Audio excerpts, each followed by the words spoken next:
എനിക്കൊരു മകനുള്ളൂ. അപ്പം അവൻ വളരെ കഷ്ടപ്പെട്ടിട്ടാണ് അവൻ്റെ സ്കൂൾ പഠനമൊക്കെ വളരെ കഷ്ടപ്പാടിലാണ് അങ്ങനെ പോണത്. അപ്പോൾ അവനെ നമ്മൾ വിഷമിപ്പിക്കാൻ പാടില്ല. ഞാൻ വിഷമിച്ചാലും എൻ്റെ മോൻ വിഷമിക്കാൻ പാടില്ല. ഞാൻ മരിച്ചു പോണേക്കാളും മുമ്പ് എൻ്റെ കടങ്ങൾ വീട്ടണം. കാരണം വെച്ചിട്ടുണ്ടെങ്കിൽ എൻ്റെ മോൻ ചെറിയൊരു മോനാണ്. അപ്പോൾ ഞാൻ പെട്ടെന്ന് പോയി കഴിഞ്ഞിട്ടുണ്ടെങ്കിൽ ആ കടങ്ങൾ മുഴുവൻ എൻ്റെ മോൻ്റെ തലയിൽ വരും.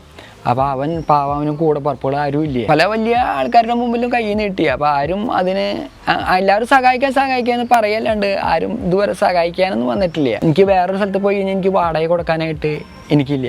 ഇത് മൂടാനായിട്ടുള്ള ഷീറ്റ് വരെ എനിക്ക് മേടിക്കാൻ പറ്റാണ്ട് ആ ചേച്ചിയാണ് എനിക്ക് ഇത് തന്നിട്ടുള്ളത്.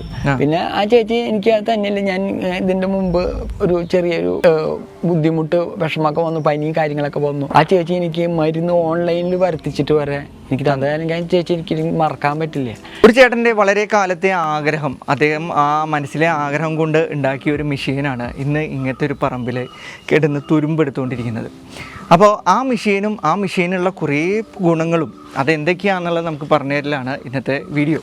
അപ്പോൾ അതാണ് നമ്മളെ ഷാജിയേട്ടൻ്റെ മകനും ഉണ്ട്, ഷാജിയേട്ടനുണ്ട്. അപ്പോൾ ഷാജിയേട്ടൻ ഈ ഒരു മെഷീൻ വളരെ ആഗ്രഹത്തോടു കൂടി സ്വന്തം കൂട്ടുകാരൻ്റെ വാക്ക് കേട്ടിട്ട് ഉണ്ടാക്കിയതാണ്. ഇന്ന് ഇതാ നിങ്ങളീ കാണുന്നില്ലേ, ഈ ഒരു പറമ്പിൽ, വിജനമായ ഈ പറമ്പിൽ കിടക്കുകയാണ്. ഇന്നത്തെ വീഡിയോ നമ്മൾ ഷാജിയേട്ടൻ്റെ കഥയാണ്. ഈ ഒരു മെഷീന്, എനിക്ക് പുറകിലായിട്ട് കാണുന്ന ഈ ഒരു മെഷീന് കുറേ കാര്യങ്ങൾ ചെയ്യാൻ പറ്റും. നമ്മളെ നാട്ടിലെ ചെറിയ ഒരു ശാസ്ത്രജ്ഞൻ എന്ന് വേണ്ടി കൂടി നമുക്ക് ആരെ പറയാം, നമ്മളെ ഷാജിയേട്ടനെ പറയാം. ഈ നാട്ടിലും ഷാജിയേട്ടൻ അറിയപ്പെടുന്നത് അങ്ങനെയാണ് അല്ലേ? ഹൈടെക് ഷാജിയേട്ടൻ എന്ന് പറഞ്ഞിട്ടാണ് അറിയപ്പെടുന്നത്. ഹൈടെക് ഷാജി മേനോൻ എന്ന് പറഞ്ഞിട്ടാണ്. നമ്മളെ ഷാജിയേട്ടൻ്റെ ഈ മെഷീൻ്റെ വിശേഷങ്ങളാണ് നമ്മൾ കാണാൻ പോകുന്നത്. ഇപ്പം നേരെ വീഡിയോയിലേക്ക്. നമസ്കാരം ഷാജി ചേട്ടാ. നമസ്കാരം. എന്താണ് വിശേഷങ്ങൾ? നല്ല വിശേഷം. നമ്മൾ ഉണ്ടാക്കിയ മെഷീൻ്റെ മുന്നിലാണുള്ളത് അല്ലേ? കുറേ പ്രത്യേകതകൾ ഈ മെഷീൻ ഉണ്ടെന്ന് പറഞ്ഞിട്ടുണ്ട്. അപ്പോൾ അതറിയാൻ വേണ്ടിയിട്ടാണ് വന്നത്. അപ്പോൾ എന്താണ് ഈ മെഷീൻ്റെ പ്രത്യേകതകൾ? ഈ മെഷീൻ്റെ പ്രത്യേകത, ഈ മെഷീൻ്റെ ഏറ്റവും വലിയ പ്രത്യേകത കംപ്ലീറ്റ് സ്ട്രാപ്പാണത്. അതായത് കപ്പൽ മുതൽ ബൈക്ക് വരെയുള്ള വാഹനങ്ങളുടെ പല ഭാഗങ്ങളെ കൊണ്ടാണ് ഈ സാധനം ഉണ്ടാക്കിയിട്ടുള്ളത്.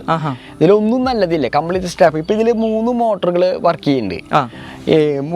4 മോട്ടർ വർക്ക് ചെയ്യുന്നുണ്ട്. ഈ 4 മോട്ടറും സ്ട്രാപ്പിന് എടുത്തിട്ടുള്ളതാണ്. അതിൽ ആ മോട്ടർ വലിയൊരു കഥയാണ്. കാരണം വെച്ചാൽ നമ്മുടെ പ്രളയത്തില് 6 മാസം വെള്ളത്തില് ഫുള്ളായിട്ട് താന്ന് കിടക്കായിരുന്നു.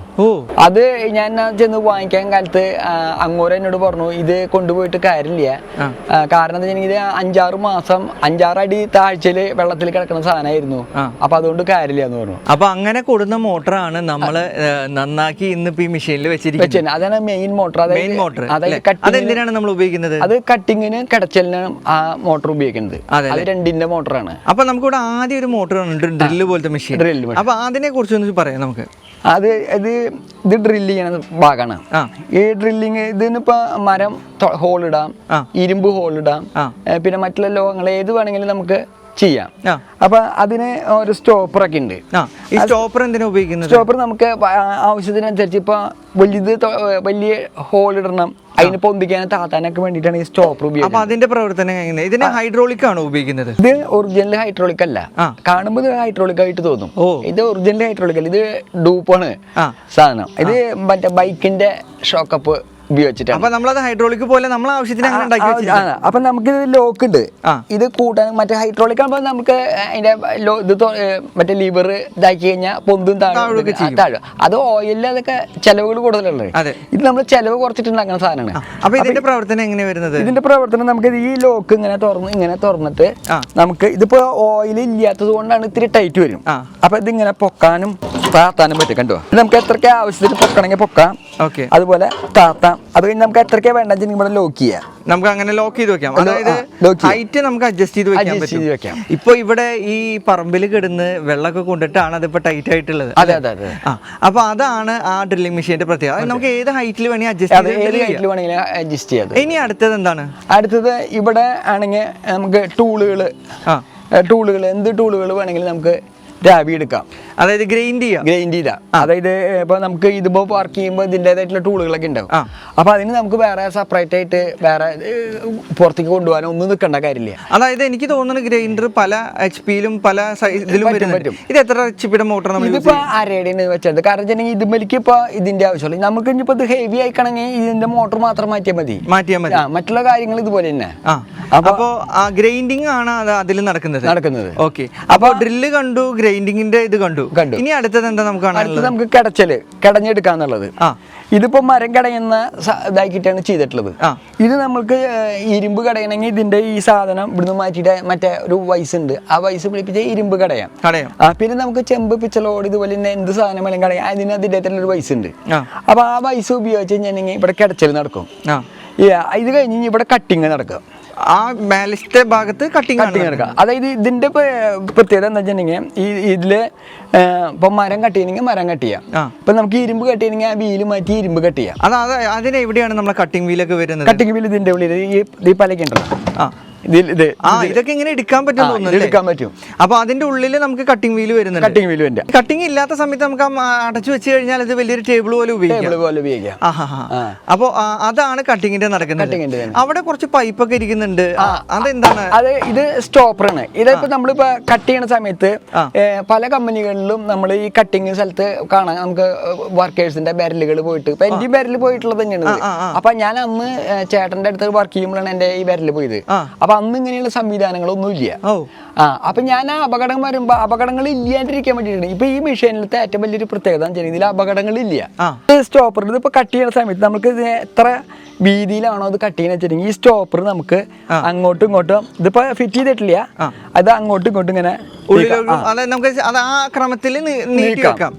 അതുപോലെ തന്നെ മുകളിൽ നിന്ന് സ്റ്റോപ്പർ ഉണ്ട്. അപ്പൊ നമ്മൾക്കിപ്പോ ഒരു നീളം കൂടിയിട്ടുള്ള ഒരു മരോ അല്ലെങ്കിൽ എന്തെങ്കിലും സാധനം കട്ട് ചെയ്യണം വെച്ചിട്ടുണ്ടെങ്കിൽ സാധാരണ കമ്പനികളിൽ 2 ആൾ വേണം. ഇത് നമുക്ക് ഒരാൾ മതി. കാരണം വെച്ചിട്ടുണ്ടെങ്കിൽ ഈ സ്റ്റോപ്പർ ഇങ്ങോട്ടും വരും, മറ്റേ സ്റ്റോപ്പർ മുകളിൽ നിന്നും വരും.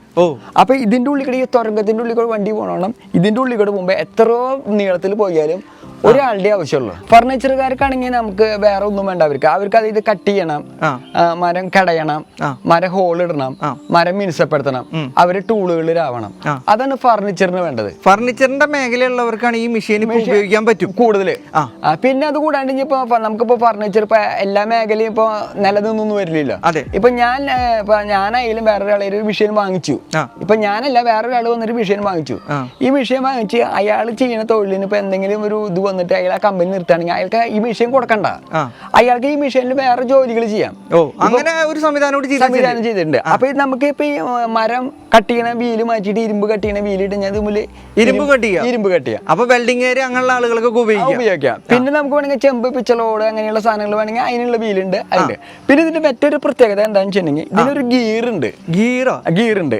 ഞാൻ കണ്ടു, ഞാൻ വന്നപ്പോ ആദ്യം നോക്കി സുഹൃത്തുക്കളെ, ഇതെവിടെ ഒരു ഗിയർ ഫസ്റ്റ് സെക്കൻഡ് തേർഡ് ഒക്കെ ഇടുന്ന പോലെ ഗിയർ. അതെ, ഇത് മറ്റേ ടാറ്റേഴ്സിന്റെ ഇതാണ്, എയ്സിന്റെ ലോക്കാണ്. ഇത് മറ്റേ ഇതിന്റെ ടൊയോട്ടയുടെ താക്കോല്. അതെങ്ങനെ എയ്സിന്റെ ലോക്കിൽ ടൊയോട്ടയുടെ താക്കോല് പോകുന്നത്? അതാണ് ഇതിന്റെ പ്രത്യേകത, അതാണ് സീക്രട്ട്. അതായത് ഈ താക്കോല് ഇങ്ങനെ ഇത് സീക്രട്ട് ലോക്കായിരുന്നു. എനിക്ക് ഞാൻ തുറന്ന് കാണിച്ചു തരില്ല, ഞാൻ വെറുതെ കാണിക്കാന്ന് മാത്രം.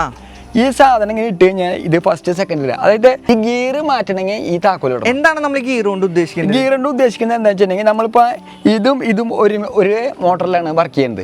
അപ്പൊ നമുക്കിപ്പോ ഇവിടെ കടയുന്ന ആൾക്ക് ഈ ഒരു മരം കടഞ്ഞു, അത് കഴിഞ്ഞ് രണ്ടാമത്തെ മരം കടയണമെങ്കിൽ അയാൾക്ക് ഇത് നിർത്തണം. അയാൾക്ക് നിർത്തണമെങ്കിൽ അപ്പൊ ഇയാൾ ഇവിടെ നിൽക്കേണ്ടി വരും. അപ്പൊ ഇതെന്താ വെച്ചാൽ ഇത് ഗിയറിലേക്ക് ഇട്ട് കഴിഞ്ഞാൽ ഇത് വർക്ക് ചെയ്യും, അതവിടെ നിൽക്കും. അപ്പൊ അയാളുടെ പണി നടക്കും. അതായത് ഒന്ന് നിർത്തി ഒന്ന് പ്രവർത്തിക്കണമെങ്കിൽ നമുക്ക് ഗിയർ മാറ്റണം.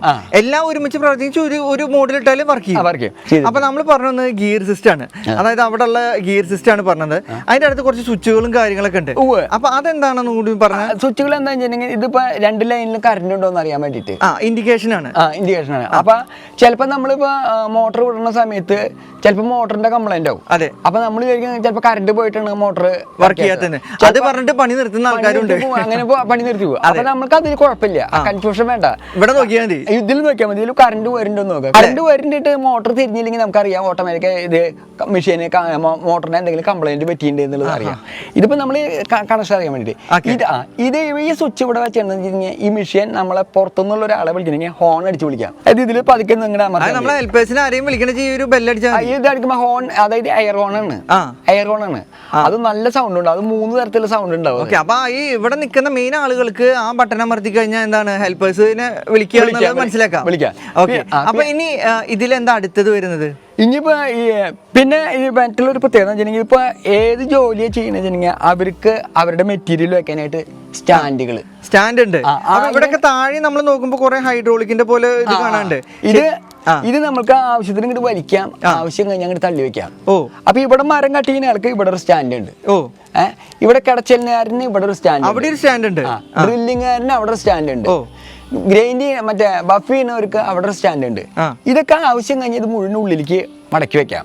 അപ്പൊ ഷാജേട്ടാ, നമ്മള് മെഷീന്റെ ഒരു ഭാഗത്തുള്ള കാര്യങ്ങൾ കണ്ടു. ഇനി ഈ ഭാഗത്ത് എന്തൊക്കെയാണുള്ളത്? ഈ ഭാഗത്തുള്ളത് എന്താ വെച്ചിട്ടുണ്ടെങ്കിൽ ഇത് ഇതിന്റെ വെള്ളം ടാങ്കാണിത്. മെഷീൻ തീപിടുത്തം വന്നിട്ടുണ്ടെങ്കിൽ നമുക്ക് ഫയർ ഫോഴ്സ് വേണ്ട, ആ മെഷീൻ തന്നെ തീ കെടുത്തിക്കൊള്ളു ഓട്ടോമാറ്റിക്. ടാങ്കില് എല്ലാ കാര്യങ്ങളും അതില് അതിനുള്ള സംവിധാനങ്ങൾ ചെയ്ത് വെച്ചിട്ടുണ്ട്. അത് പക്ഷെ അത് പൂർത്തീകരിക്കാൻ പറ്റിയിട്ടില്ല, സാമ്പത്തിക ബുദ്ധിമുട്ട്. ആയിക്കോട്ടെ, അപ്പൊ നമുക്ക് അങ്ങനെ ഒരു സംവിധാനം കൂടി ഇതിലുണ്ട്. പിന്നെ ഇത് കഴിഞ്ഞാൽ പിന്നെ നമുക്ക് 4 തരം ഭാഷയിൽ സംസാരിക്കും. ഇതിപ്പോ കംപ്ലീറ്റ് ഇരുമ്പണി സാധനം, ആംഗ്ലയറും ചാനലുകളും സാധനങ്ങളൊക്കെയാണ്. അപ്പൊ നമ്മളിപ്പോ വന്നിട്ട് ചിലർ വന്നിട്ട് ഈ മെഷീൻ ഇങ്ങനെ ചാരി നിൽക്കും. ഈ ചാരി നിൽക്കുമ്പോൾ നമ്മള് അയ്യോ അതുമ്പോ ചാരരുത് എന്ന് പറയുമ്പോ അവർക്ക് അത് വിഷമം. അപ്പൊ ഞാൻ ആലോചിച്ചപ്പോ അങ്ങനെ പറയുമ്പോ വിഷമമാണ് പലർക്കും. അപ്പൊ 2-3 ആൾക്കാരോട് പറഞ്ഞപ്പോ അവർക്ക് അതൊരു വിഷമമായിട്ട് തോന്നി. മെഷീൻ പറയുമ്പോ വിഷമം ഉണ്ടാവില്ലല്ലോ, നമ്മൾ പറയുമ്പോഴല്ലേ വിഷമമുള്ളൂ. അപ്പൊ മെഷീന്റെ അടുത്ത് വരുമ്പോ മെഷീൻ പറയും നോ ടച്ച് എന്ന് പറയും, തുടങ്ങാൻ ഞാൻ. അപ്പൊ മെഷീൻ ഇതിന്റെ എല്ലാ പ്രവർത്തനങ്ങളും ഇതിന്റെ അടുത്ത് ആരെയും വന്ന് തൊട്ടാലൊക്കെ അതിനൊക്കെ പറയാനുള്ള ഒരു സംവിധാനം നമ്മൾ സെറ്റ് ആക്കിയിട്ടുണ്ട്. പിന്നെ നമുക്ക് ഇതില് സ്റ്റാഫിനോടൊന്നും ചോദിക്കേണ്ട ഇതില് എന്തെല്ലാം ജോലി ചെയ്യണം എന്ന് സ്റ്റാഫിനോടൊന്നും ചോദിക്കണ്ട, അത് മെഷീൻ പറഞ്ഞുതരും. ഇന്ന ജോലികൾ ചെയ്യാന്നുള്ളത് പറയും. അത് 4 തരം ഭാഷയിൽ പറയും. 4 തരം ഭാഷയിൽ. അപ്പൊ ഇന്ത്യക്കാരനെ കൂടുതൽ, അതായത് ഏറ്റവും കൂടുതൽ ബംഗാളികളല്ല. അതിപ്പോ ഇപ്പൊ എല്ലാവർക്കും മലയാളം അറിയില്ല, അല്ലെങ്കിൽ എല്ലാവർക്കും ഇംഗ്ലീഷ് അറിയില്ല, അല്ലെങ്കിൽ എല്ലാവർക്കും ഹിന്ദി അറിയില്ല, ഇല്ലെങ്കിൽ തമിഴ് അറിയില്ല. അപ്പൊ ഏത് നാട്ടുകാരനെ വന്നു വെച്ചിട്ടുണ്ടെങ്കിൽ അവന് അത് അറിയാൻ വേണ്ടിയിട്ടാണ് 4 തരം ഭാഷയിൽ സംസാരിക്കുന്നത്. നമ്മൾ ഈ റെയിൽവേ സ്റ്റേഷനിലൊക്കെ പോയി കണ്ടിട്ടില്ലേ, അതുപോലെ. ഇവിടെ നോക്കിയപ്പോ ഒരു കൺട്രോൾ ബോർഡ് ഇരിക്കുന്നുണ്ട്. അതെന്താണ് സംഭവം? അതായത് ഇതിന് പ്രത്യേകിച്ച് ഇതിൽ ഏത് സെക്ഷനിലെ വർക്ക് ചെയ്യണേ എന്നുള്ളത് അതിന്റെ ലൈറ്റ് ഒരെണ്ണം കത്തും. ഇത് കത്തി കഴിഞ്ഞാൽ അറിയാൻ അത് കട്ടറും ലൈറ്റും വർക്ക് ചെയ്യണ്ടെന്നുള്ളത്. ഇത് വർക്ക് ചെയ്യുന്ന കണ്ടാൽ അറിയാം ഇത് ഗ്രൈൻഡിങ് വർക്ക് ചെയ്യണ്ടെന്ന്. ഇത് വർക്ക് ചെയ്യണമെങ്കിൽ ഡ്രില്ല് വർക്ക് ചെയ്യണമെന്ന് അറിയാം. ഇത് 2 വർക്ക് ചെയ്യണമെങ്കിൽ പ്ലെയിനർ ആണെന്ന് പറയാം. ഇതാകുമ്പോ F കൊടുത്തിട്ടുണ്ട് മറ്റേ വാട്ടറിന്റെ. അപ്പൊ ഷാജേട്ടൻ പറഞ്ഞു 4 ഭാഷയിൽ നമ്മുടെ മെഷീൻ സംസാരിക്കുന്നു. അത് കഴിഞ്ഞിട്ട് ഇനി എന്താണ് നമുക്ക് പരിചയപ്പെടാനുള്ളത്? ഇനി നമുക്ക് ഇതിന്റെ മുകൾ വശത്തിൻ്റെത് ഇതിപ്പോ ഓയിലാണ്. നമ്മൾ ഓയിൽ സ്റ്റോക്ക് ചെയ്യാൻ വേണ്ടിയിട്ടാണത്. അപ്പൊ അതിലെ ഓയിൽ എത്ര ഉണ്ടെന്ന് അറിയാൻ റീഡ് ചെയ്യാനാണ് ഈ മീറ്റർ വെച്ചാണത്. അപ്പൊ ഈ ടാങ്കിൽ നമുക്ക് ഈ മെഷീനില് ഓയിലിന്റെ ആവശ്യങ്ങൾ എവിടേക്ക് വരുന്നത്? ബെയറിങ് മറ്റേ ഇതുപോലെ കിടച്ചിലൊക്കെ വരുമ്പോ അതിന്റെ ഉള്ളിലൊക്കെ കൊടുക്കേണ്ടി വരും. പിന്നെ ബെയറിംഗിൽ നമ്മൾ സ്ഥിരം കൊടുക്കണം. ഞാനൊക്കെ ശരിക്കും ചെയ്യുകയാണെങ്കിൽ 2 നേരം കൊടുക്കും, രാവിലെയും കൊടുക്കും വൈകിട്ടും കൊടുക്കും. അത് നമ്മളൊന്ന് ഫ്രീ ആവാൻ വേണ്ടിട്ടാണ്. ഫ്രീ ആവാൻ തന്നെയല്ല, അതിന് ആയുസും കിട്ടും. ഇത് ഈ മെഷീന്റെ മറ്റൊരു പ്രത്യേകത ഇതിൽ മലിനീകരണം ഇല്ല. അത് കംപ്ലീറ്റ് മെഷീൻ തന്നെ കൺട്രോൾ ചെയ്യും. പിന്നെ ശബ്ദം മലിനീകരണം അത് മെഷീൻ തന്നെ കൺട്രോൾ ചെയ്യും. പിന്നെ ഇതിന്റെ വേറൊരു പ്രത്യേകത എന്ന് വെച്ചിട്ടുണ്ടെങ്കിൽ ഇത് ഫൗണ്ടേഷൻ വേണ്ട, ഫൗണ്ടേഷൻ ചെയ്യണ്ട. ഇത് നമുക്ക് എവിടെ വേണമെങ്കിലും കൊണ്ടിട്ടിട്ട് ചെയ്യാം. ഇനി ഇത് കൂടാതെ വേറെ എന്തൊക്കെയാണ് ഉള്ളത്? അതായത് ഇതില് പകുതി സോളാറിലാണ് വർക്കിംഗ്. സോളാറിൽ അതായത് നമ്മുടെ മോട്ടറുകളും ഫാനും മാത്രമാണ് ഇലക്ട്രിസിറ്റിയിൽ വർക്ക് ചെയ്യുള്ളൂ. ബാക്കിയുള്ള സംവിധാനങ്ങളൊക്കെ മുഴുവൻ സോളാറിലാണ് വർക്ക് ചെയ്യുക. സോളാറാണ്. ഒരു മെഷീൻ ഉണ്ടാക്കുമ്പോൾ നമ്മൾ 2-3 കാര്യങ്ങൾ ചിന്തിക്കണം. പ്രവർത്തിച്ചിട്ട് കിട്ടുന്ന ലാഭം. അതായത് നമ്മള് മെഷീന്റെ പണിയുമ്പോൾ കൂടുതൽ പ്രൊഡക്ഷൻ നടക്കുന്നത് വേണം, അതുപോലെ തന്നെ നമുക്ക് ലാഭം വേണം, അതുപോലെ നമുക്ക് അപകടങ്ങൾ ഉണ്ടാവാൻ പാടില്ല. ശരിയാണ്. ഇതൊക്കെയാണ് നമ്മൾ ഈ മെഷീന്റെ പ്രത്യേകതകൾ. പിന്നെ ഈ മെഷീൻ ശരിക്കും ഒരാൾക്ക് വേണ്ടി ഉണ്ടാക്കിയതാണ്. അതായത് എൻ്റെ ഒരു സുഹൃത്ത് ഒരു 20 വർഷം ഒരു വീട്ടിലത്തെ ചേട്ടനനിയന്മാരെ പോലെ, ഒരു കുടുംബത്തെ പോലെ ജീവിച്ചാണ്. ചേട്ടനനിയന്മാരെക്കാളും കൂടുതൽ ആണ് കഴിഞ്ഞ മറ്റേ രജനീകാന്ത് സാറ് പറയണാണ് അതുക്കും മേലെയാണ് എന്നിട്ട് അപ്പൊ അങ്ങോർക്ക് വേണ്ടിയിട്ടാണ് ചെയ്തത്. അപ്പൊ അങ്ങോരുടെ ആ വിശ്വാസത്തിന്റെ പേരിൽ ഞാൻ അങ്ങോട്ട് ഒരു എഗ്രിമെന്റ് വെക്കുകയോ അല്ലെങ്കിൽ അഡ്വാൻസ് മേടിക്കുകയോ ഒന്നും ചെയ്തില്ല. അപ്പൊ എനിക്ക് സ്വന്തമായിട്ട് ഇരിക്കാൻ വീടില്ല. ഞാൻ ഭാര്യ വീട്ടിലാണ് ഞാൻ നിൽക്കുന്നത്. അപ്പൊ ഭാര്യ വീട് എന്ന് പറഞ്ഞാൽ ചെറിയ പാവപ്പെട്ട വീടാണ്. അപ്പൊ അവരുടെ വീടിന്റെ ആധാരം സഹകരണ ബാങ്കിൽ വെച്ചിട്ടാണ് നമ്മൾ ഈ പണി തുടങ്ങിയത്. അങ്ങനെ പണി തുടങ്ങി 3.5 ലക്ഷം രൂപയ്ക്ക് ആധാരം പണയം വെച്ച് അങ്ങനെ മെഷീന്റെ പണി തുടങ്ങി. അന്ന് ഫാസ്റ്റായിട്ട് പണി നടന്നു. അത് കഴിഞ്ഞപ്പോൾ പിന്നെ എനിക്ക് പണിയാൻ ഇത് പറഞ്ഞു. അപ്പൊ ഇങ്ങോട്ട് പൈസ തരാന്ന് പറഞ്ഞിട്ടാണ് നിൽക്കണ്ടായിരുന്നത്. അപ്പൊ പിന്നെ ഞാൻ പല സുഹൃത്തുക്കളുടെ കയ്യിൽ നിന്ന് പൈസ വാങ്ങിക്കാൻ തുടങ്ങി. 113 രൂപ വരെ ഞാൻ പലിശയ്ക്ക് മേടിച്ചിട്ട് ഇതിന്റെ പല സാധനങ്ങൾ വാങ്ങിച്ചിട്ടുണ്ട്. ഇപ്പൊ മെഷീന്റെ 3/4 ഭാഗം പണി കഴിഞ്ഞപ്പോ ഇപ്പൊ പുള്ളി കൈവിട്ടു. പുള്ളി വേണ്ടെന്ന് പുള്ളി വേണ്ട, പുള്ളി പണി നിർത്താണ്. നീ എന്ത് വേണമെങ്കിൽ ആയിക്കോ എന്നുള്ള മട്ടില്. അപ്പൊ ഞാൻ ഒരു ആത്മാർത്ഥ സുഹൃത്തിന്റെ വാക്കിലാണ് ഇതുണ്ടാക്കിയത്. അപ്പോൾ ഇന്ന് ഇത് ഇതാ നോക്കി സുഹൃത്തുക്കളെ, ഇതാ ഇങ്ങനത്തെ ഒരു പഴയൊരു മനയുടെ വീടിന്റെ പറമ്പിലാണ് കൊണ്ടുവന്നിട്ടിരിക്കുന്നത്. ഇത് ഇത്രയും ലക്ഷങ്ങൾ മുടക്കിയൊരു മെഷീൻ അല്ലേ, ഇത്രയും ലക്ഷങ്ങൾ ഇവിടെ കൊടുന്ന് കിടക്കുകയാണ്.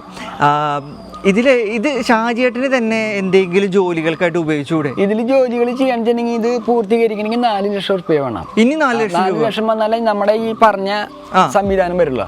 അപ്പൊ 4 ലക്ഷം രൂപ ഉണ്ടെങ്കിൽ മെഷീൻ കംപ്ലീറ്റ് പണി കഴിയും. നമുക്ക് അത് വെച്ചുകൊണ്ട് ഒരു വ്യവസായം തുടങ്ങാൻ പറ്റും. വ്യവസായം തുടങ്ങി പിന്നെ നമുക്ക് ഷെഡ് മറ്റുള്ള ലൈസൻസ് കാര്യങ്ങളൊക്കെ വരണമെങ്കിൽ കാശ് വരും. അതായത് ശരിക്കും പറയുകയാണെങ്കിൽ പുറത്ത് നിന്ന് ജോലിയൊക്കെ നിർത്തി ഇവിടെ ഒരു ബിസിനസ് തുടങ്ങണം എന്ന ആശയമുള്ള ആളുകൾക്കൊക്കെ ഇതിനെ ഉപയോഗിക്കാൻ പറ്റും അല്ലേ? അപ്പൊ നമ്മൾ ഈ വീഡിയോ കാണുന്നതിൽ അങ്ങനെ ആരെങ്കിലും ഉണ്ടെങ്കിൽ ഷാജിയേട്ടനെ വിളിക്കുക. ഷാജിയേട്ടനെ വിളിക്കാനുള്ള നമ്പർ ഞാൻ ഇതിലിടുന്നുണ്ട്. അപ്പോൾ ഇതാണ് അതിന്റെ ഒരു കഥ അല്ലേ? ഇനി എനിക്കുള്ളൊരു ആഗ്രഹം എന്ന് പറഞ്ഞു കഴിഞ്ഞിട്ടുണ്ടെങ്കിൽ എനിക്ക് വലിയ കോടീശ്വരനാവാനൊന്നും എനിക്ക് മോഹമൊന്നുമില്ല. എനിക്കൊരു സാധാരണക്കാരനായിട്ട് ജീവിച്ചാൽ തന്നെ മതി. അപ്പൊ എന്താ വെച്ചിട്ടുണ്ടെങ്കിൽ എൻ്റെ ഭാര്യ വീട് ജപ്തിന്ന് ഒഴിവാക്കി കൊടുക്കണം. ഷാജിയേട്ടന് സ്വന്തമായിട്ട് വീടില്ല? ഇല്ല, എനിക്ക് സ്വന്തമായിട്ട് വീടില്ല. വൈഫ് ഹൗസിലാണല്ലോ. വൈഫ് ഹൗസിലാണ്. അതാണ് ഇപ്പൊ ജപ്തി ആയത്. അപ്പോൾ എനിക്ക് ഞാനായിട്ടാണല്ലോ അവരെ മറ്റേ റോഡിലേക്ക് ഇറക്കേണ്ട ഒരു ഗതികേട് വന്നത്. അതായത് സുഹൃത്തിന്റെ വാക്ക് കേട്ടിട്ട് ഇങ്ങനെ ഒരു മെഷീൻ ഉണ്ടാക്കി അത് ഇന്ന് വീട് ജപ്തിയിലേക്കായി. പക്ഷെ എനിക്കിപ്പോൾ ഒരു വിഷമം എന്താ വെച്ചിട്ടുണ്ടെങ്കിൽ എൻ്റെ ഭാര്യ വീട് ജപ്തിയിലായി. അതിൽ നിന്ന് ഒഴിവാക്കണം. പിന്നെ എനിക്കൊരു ചെറിയൊരു വീട് ഉണ്ടാക്കണം. എൻ്റെ മോനെ നല്ല നിലയിൽ പഠിപ്പിച്ച് ഉണ്ടാക്കണം. അപ്പോൾ സുഹൃത്തുക്കളെ, നമ്മൾ ഷാജിയേട്ടൻ്റെ മെഷീനും അതിൻ്റെ വിശേഷങ്ങളുമാണ് കണ്ടത്.